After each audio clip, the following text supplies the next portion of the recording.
Buenos días, amigos y amigas del Movimiento Homosexual de Lima que nos siguen por el canal de YouTube. Estamos con el congresista Carlos Brus, quien se postula a la reelección con el número 5 por Lima por el Partido Peruanos por el Cambio. Carlos, coméntanos cuál es tu evaluación general hasta el momento de la campaña que tenemos hasta ahora. Bueno, es una campaña muy dispersa, muchos candidatos, 19 candidatos es demasiado para poder contrastar puntos de vista. Aspiro a que en un momento en el futuro en el Perú no haya tanta dispersión de propuestas que distraen de los temas centrales. Los medios de comunicación mismos encuentran mucha dificultad en ir a profundidad en el pensamiento de cada candidato, porque son tantos, y además están en la obligación de darle cobertura a todos, que se diluye el debate. Y nos interesaría ver en detalle temas como por ejemplo los derechos de las minorías, en el caso de las minorías sexuales, o de otras minorías en general, ir en detalle temas de derechos humanos, que poco se conversa en esta campaña porque no hay tiempo de recibir las ideas y los aportes de 19 candidatos en total. Tú, como ya candidato abiertamente gay, ¿cómo ha sido tu participación, tu inserción dentro de Peruanos por el Cambio? Bueno, obviamente cuando recibí la invitación de integrarme a esta agrupación, por supuesto pregunté cuál era la posición del partido y del candidato con relación a los derechos de las parejas gays de poder vivir su vida en conjunto, siendo reconocidos como familia y con todos los derechos patrimoniales y de asistencia que se merecen. Y me respondieron que ellos estaban totalmente de acuerdo con mi proyecto de unión civil no matrimonial. Creían que eso era lo adecuado en el estado de la sociedad actual, y que por lo tanto en eso me apoyarían. Y eso fue, por supuesto no fue lo único, tendría que hablar de muchos otros temas que también como conversamos, pero por supuesto fue un tema que me tranquilizó y me llevó a aceptar integrarme a este colectivo. Tampoco es que esté 100% de acuerdo en lo que muchos gente piensan al interior de mi partido con respecto a lo que debe ser el futuro de los derechos de la población LGTB. ¿En qué no estás de acuerdo, por ejemplo? Que muchos opinan de que hacia el futuro, no como coyuntura actual, no que hacia el futuro, por ejemplo, el matrimonio no podría ser aceptado por esa agrupación. No es una posición oficial del partido. Algunos dentro del partido opinan eso, que opinan que con unión civil ya es suficiente.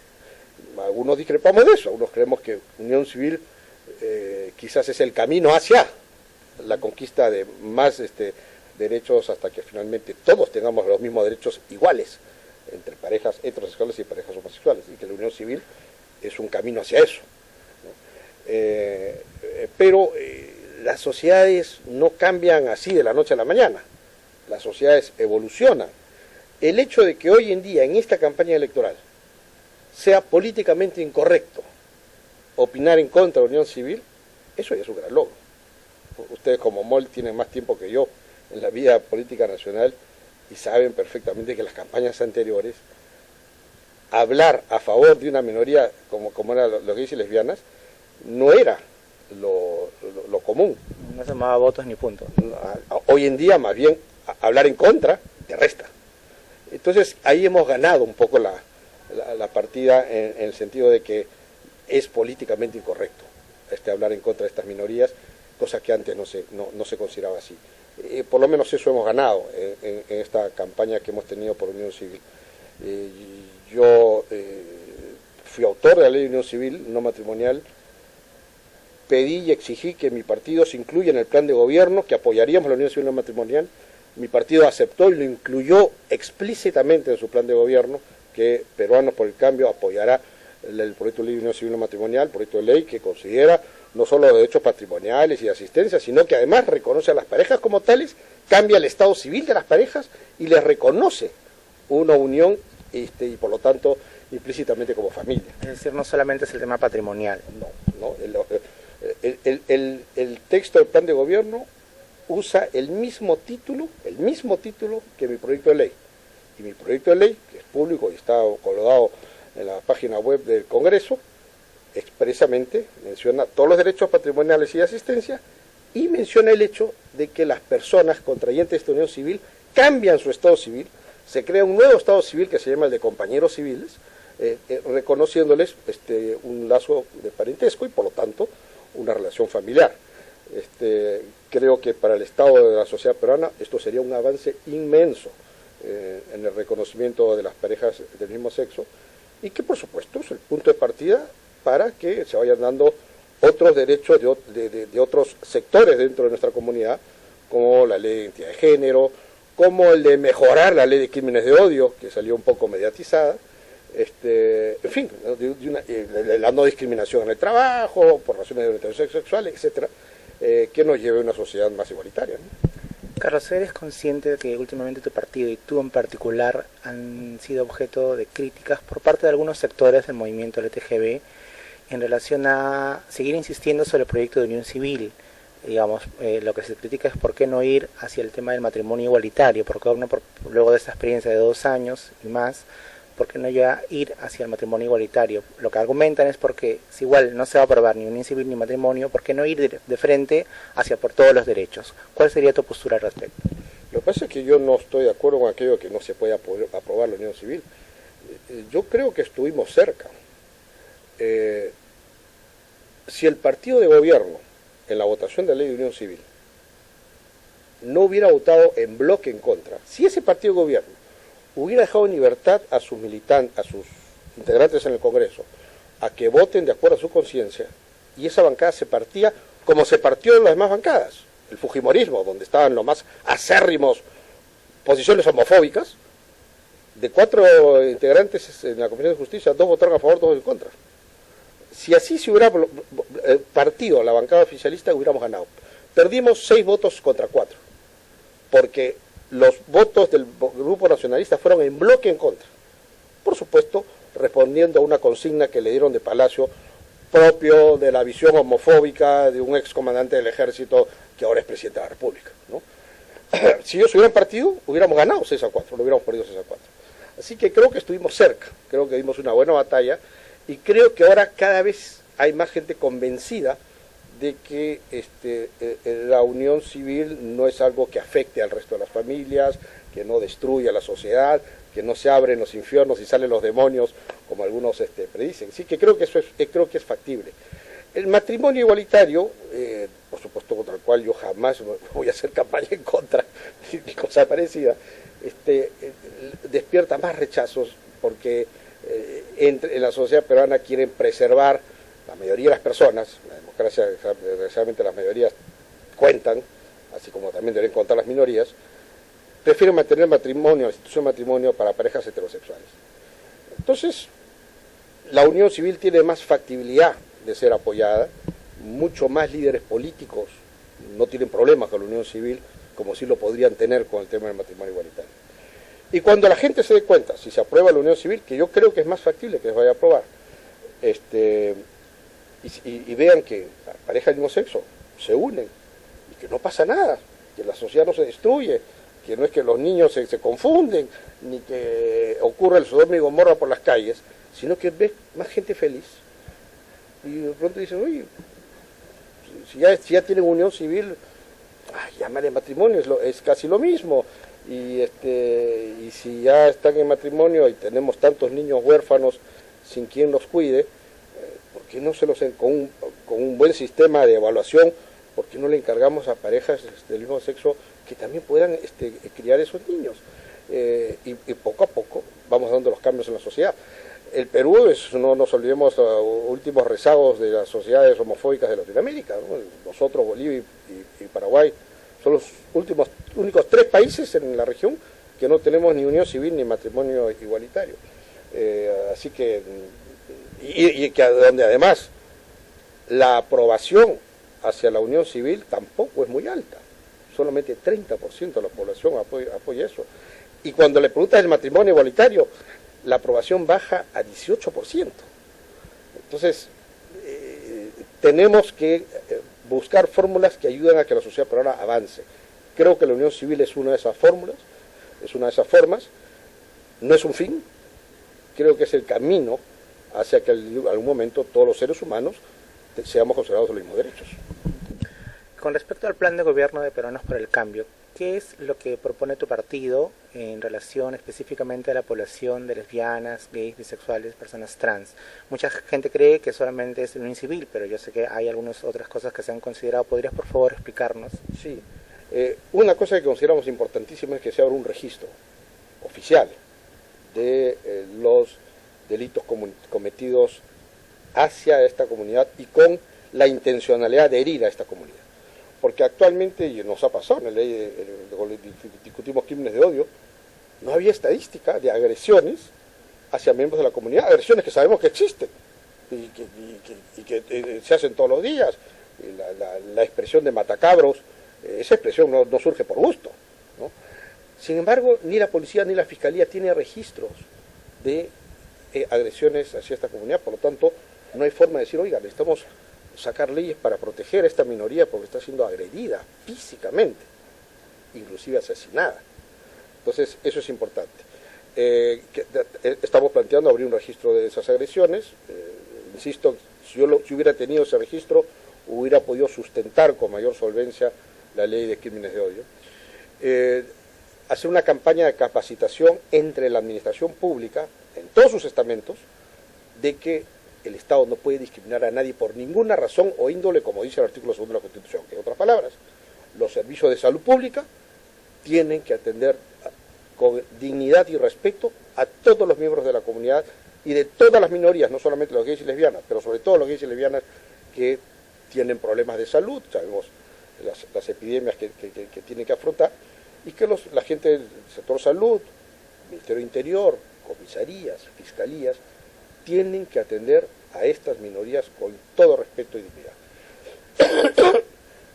Y de esa manera el Estado ponerse al servicio de estas minorías y atenderlas.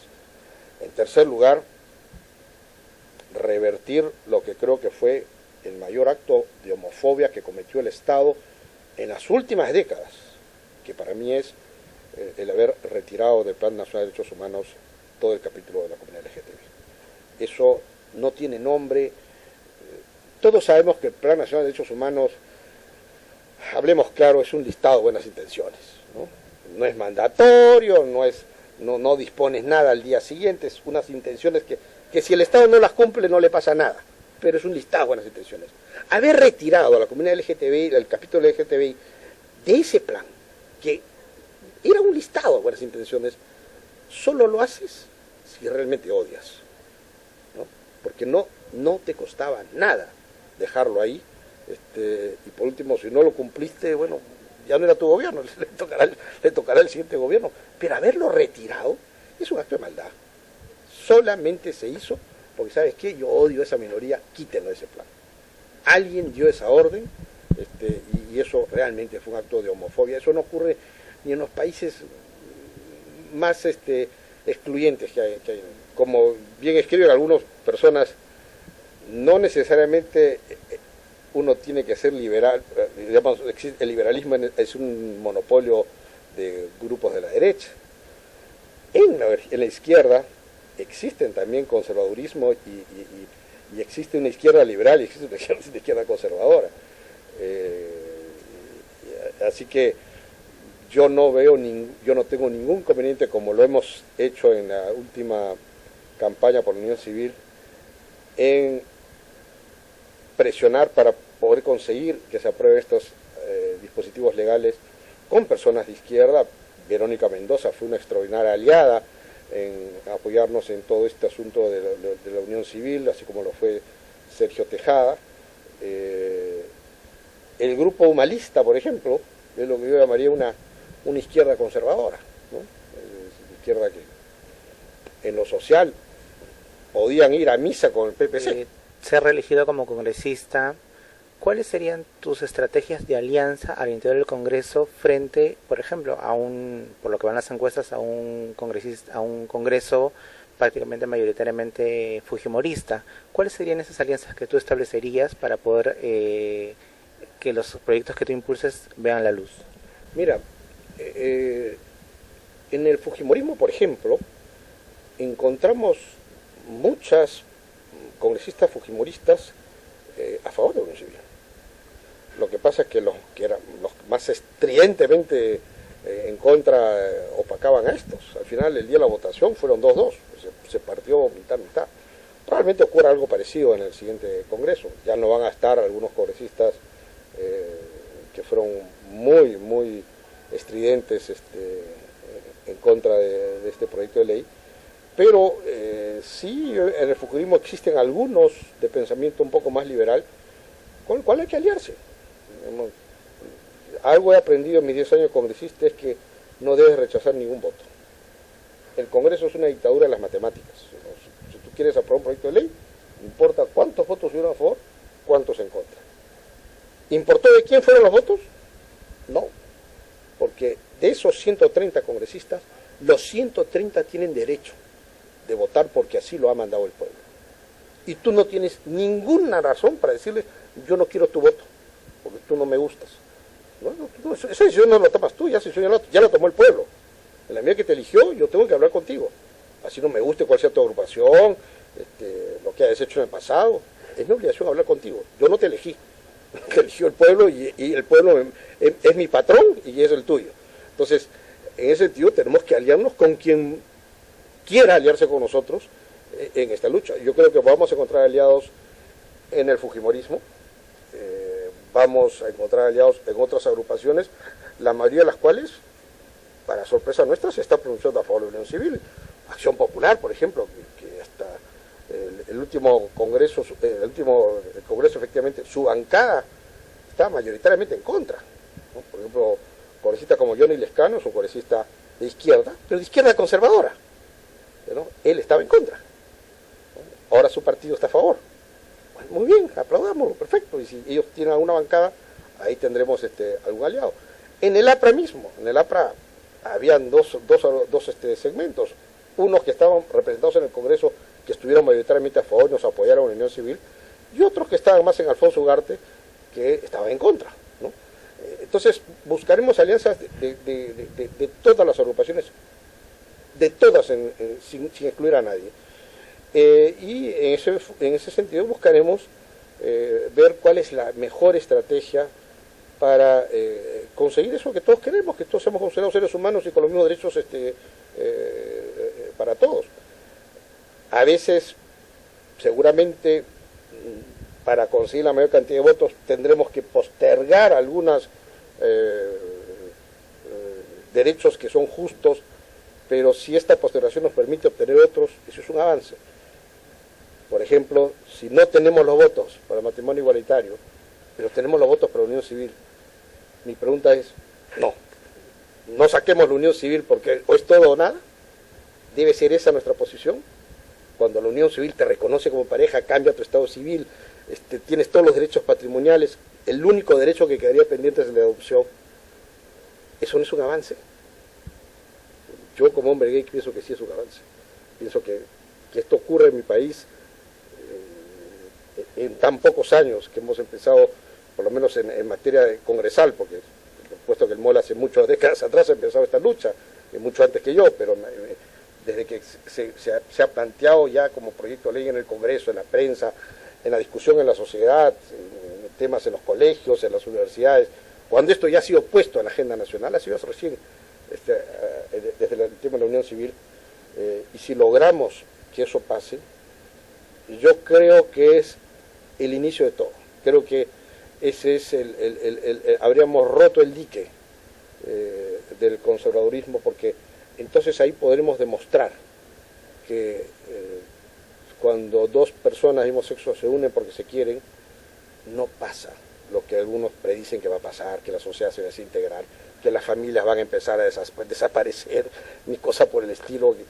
Todo lo contrario, la familia se fortalece, se crean más familias. Fuera de lo que está explícitamente colocado en el plan de gobierno de Peruanos por el Cambio, tú, como Carlos Brus, con el número 5, ¿tienes alguna propuesta programática personal, digamos, iniciativas que tú quisieras impulsar de llegar a ser elegido como congresista en diversas áreas, no sé, salud, trabajo, educación? Sí, por supuesto. En los últimos años de mi labor congresal me he dedicado a este tema de los derechos de la población LGTBI y eso continuará siendo parte de mi agenda. Pero adicionalmente a eso, yo he tenido la oportunidad de servir dentro del Estado como ministro de Vivienda en no solamente lo que es materia de vivienda, sino urbanismo, en mejoramiento de barrios. Y lamentablemente he visto que en los últimos 2 gobiernos se ha desacelerado enormemente esta propuesta de vivienda masiva para los que menos tienen, por distintas razones, y vamos a trabajar en ese sentido para que se reactive estos programas de vivienda. Hasta el día de hoy existen los programas de vivienda, techo propio 2.0, tal como los concebimos en el año 2001. Y estamos en el año 2016, no han cambiado nada. Lo cual dice muy bien, porque por lo menos reconocen la labor que hicimos, pero estos programas de vivienda no son estáticos, tú tienes que ir adaptándote en la medida que van cambiando la realidad. Y una realidad que ha ocurrido, lamentablemente para todos, es que los costos de la vivienda se ha elevado exorbitantemente. Antes, un departamento, mi vivienda, cuando yo era ministro de Vivienda, costaba $20.000. Hoy cuestan $50.000, $70.000. Entonces ya no es un departamento de clase media, ¿no? Exige bastante. Y los subsidios se han congelado. Son exactamente las mismas 5 UITs que nosotros le pusimos cuando hicimos la ley en el año 2001. Entonces no puede ser que los costos suban y el subsidio se mantenga igual. Entonces hay que actualizar eso. O sea, tiene que tener una política mucho más dinámica, proactiva, para masificar estos programas de vivienda. El tema del terreno es otro problema que no lo había en el año 2001. Hoy en día la tierra es muy cara y eso encarece enormemente los programas de construcción de conjuntos habitacionales para promoción social, y eso ha traído como consecuencia, por ejemplo, que en Lima no hay un solo programa de techo propio. Es decir, si tú eres una persona de escasos recursos, solo te queda volver a aquello que ya habíamos erradicado, las invasiones. Y están recrudeciendo. Y las invasiones que no son gratis. Tú invades, tienes que pagar, se calcula que son entre 4.000 a 6.000 soles, le tienes que dar al invasor. Antes, con la mitad de esa plata, tú dabas la cuota inicial para tu casa, de techo propio, que era un módulo de vivienda ya construido, con título de propiedad, con agua, desagüe y luz. Hoy, con esa misma plata, con el doble de esa misma plata, solo consigues un pedazo de tierra que Dios sabe si te votan o no, porque no tienes título de propiedad. Menos agua, desagüe y menos una construcción de un módulo donde puedas vivir decentemente. Según las últimas encuestas, según CPI, llegan al 7.7% y para Datum al 11%. ¿Cómo están enfrentando esta situación dentro de Peruanos por el Cambio? Mire, hay encuestas para todos los gustos y van a saliendo encuestas, algunas nos va a gustar, otras no nos va a gustar. Pero lo que es un error es que uno varíe su estrategia en función a los resultados de cada encuesta, si tu estrategia está bien diseñada. Y nosotros creemos que nuestra estrategia está bien diseñada. Sí pueden haber cambios tácticos, y eso lo hacemos a cada rato. Nuestro jefe de campaña es ahora Martín Vizcarra, lo hemos cambiado hace una semana, para mejorar esos aspectos tácticos. Pero estrategia de fondo, ¿qué es? El comunicar que tenemos al candidato con mayor experiencia en gestión pública para reactivar la economía, para sacar a los peruanos de la pobreza, para luchar contra la corrupción y contra la inseguridad ciudadana. Eso hay que continuarlo. Continuar comunicando las propuestas que estamos haciendo, porque creemos que tenemos no solo el mejor plan de gobierno, sino las mejores propuestas para conseguir con estos objetivos. ¿Tú crees que en el Perú podríamos hablar de un voto LTGBI, como sí existe en otros países? ¿Qué opinas al respecto? Creo que ahora lo va a haber más que antes. Todavía no con esa intensidad, porque también hay que entender que la población LGTBI no se abstrae de las necesidades del resto de la población. O sea, todos tenemos, cuando hay escaseces, la escasez y la pobreza no discrimina. Tú, porque eres hetero, a ti no te va a tocar la pobreza, pero tú que eres, a ti sí. Nos toca a todos. Entonces, ahí hay un voto de la población LGTBI que se toma por razones concretas, ¿no? y además naturales. Tú como candidato, ¿cómo vas a ayudar a mejorar mi calidad de vida? Pero también se ha generado, pienso yo, en los últimos años un sentimiento de comunidad, que está empezando recién, que no lo había en absoluto en las elecciones pasadas. Creo que ahora por primera vez todavía no hay un voto LGTB como tal, como sí existe en otros países del mundo, que además es natural, tienes intereses comunes, vas a los mismos sitios, generalmente se forman comunidades fuertes y muchos candidatos seducen a la comunidad para obtener su voto, ¿no? eso todavía no hemos llegado a ese nivel de desarrollo, pero sí hay un mayor sentido de comunidad de los que habían en elecciones anteriores, y por eso es que muchos políticos, a pesar de que puedan estar en contra de los derechos LGTB, no se atreven a decirlo abiertamente. ¿Y tú cómo estás o piensas seducir a la comunidad LGTB acá en Perú? ¿Cómo estás manejando el tema de tu campaña personal, digamos, como candidato al Congreso? Fíjate, con la comunidad LGTB. Tomé la decisión de no hacer una campaña directamente pidiendo el voto y quitándole protagonismo a otros candidatos que podrían también estar apelando el mismo voto, por una sencilla razón. Creo que en los últimos años de mi vida he demostrado mi compromiso con los derechos LGTB. Soy el primer político peruano abiertamente gay. Revelé mi orientación sexual en medio de la lucha de la unión civil. Me valió el insulto de mucha gente, hasta inclusive de obispos de la Iglesia Católica, y creo que no tengo que demostrarle a nadie el nivel de compromiso que tengo con esta lucha. Podemos cometer errores en la estrategia para lograr la igualdad, pero nadie me puede acusar de falta de convicción. Sé perfectamente lo que significa ser gay en una sociedad conservadora como la peruana. He sido ministro de Estado, congresista 2 veces reelegido, y sé lo difícil que es actuar en medio de esta sociedad conservadora. Pero también, como padre de familia, padre de 2 hijos, también sé perfectamente que un hombre gay puede ser un buen padre de familia, y no tengo ninguna duda en ese sentido. Así que creo que la comunidad tiene varias opciones para cuál elegir. Hay muchas personas que están candidateando que también están comprometidas con la lucha por los derechos LGTB. Yo soy solo una de ellas, y la comunidad tomará su decisión en cualquiera de ellas, y ojalá que todas entren al Congreso, porque necesitamos el apoyo de todos. Esto no es una lucha de uno. Si tuviéramos más miembros en el Congreso, de gente comprometida en esta lucha, sería mucho más fácil. Yo me he pasado, y ustedes son testigos, largos debates en donde tú llegas a la casa realmente frustrado. El peor fue esa noche que debatimos la ley de crímenes de odio. Escuchar a un pastor evangélico decir, cristiano, ¿no?, defensores de la vida, de la familia, y dijo textualmente: si en el último año solo han muerto 7 personas por orientación sexual, ¿por qué hay que incluirlas en una ley de crímenes de odio si solo han muerto 7? Yo le decía: pastor, dígame usted, ¿cuántos muertos necesita usted para poder defender esa minoría? Además, estamos cubriendo a gente agredida en razón de su religión, y no ha muerto ni uno por tema de diferencias religiosas el año pasado. Entonces, ¿por qué excluir a esta población? Entonces,